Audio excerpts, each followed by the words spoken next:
নমস্কার বন্ধুরা, তোমরা সকলে কেমন আছো? আশা করছি ভালো আছো। আমিও বেশ ভালো আছি। তো আজকে কি করলাম বলো তো? আজকে করলাম একটু লালতে শাক ভাজা। তো দেখেই তোমরা বুঝতে পারছো। তো শাকটা খুব সুন্দর খেতে, এই লালতে শাকও বলে এটাকে, আবার পাট শাকও বলে। আমাদের এখানে কিন্তু পাট শাকই বলে। তো ভালো করে ধুয়ে পরিষ্কার করে নিয়েছি, কেটে আমি দেখো ফোড়নে দিচ্ছি শুকনো লঙ্কা আর পেঁয়াজ। ভালো করে নাড়াচাড়া করে নিয়ে আমি পেঁয়াজগুলো ভাজা হয়ে গেলেই দিয়ে দেবো লালতে শাকগুলো। তো এতে কিছু জল দেওয়ার কোনো সিন নেই, আপনি কিন্তু জল বেরোবে একটু। তো সামান্য নুন দিয়ে আমি দিয়ে দেবো ঢাকা। তারপর দেখো ফিরে আসছি। তো নাড়াচাড়া করে নিয়ে আমি নুন দিয়ে তারপর ঢাকা দিয়ে দেবো। তারপর ফিরে আসছি। আর এই শাক গরম ভাতের সঙ্গে ভাজা খেতে খুব সুন্দর লাগে।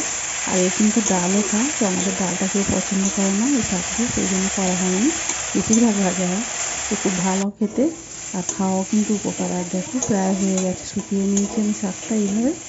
তো হয়ে গেল আমার লালতে শাক বা পাট শাক ভাজা।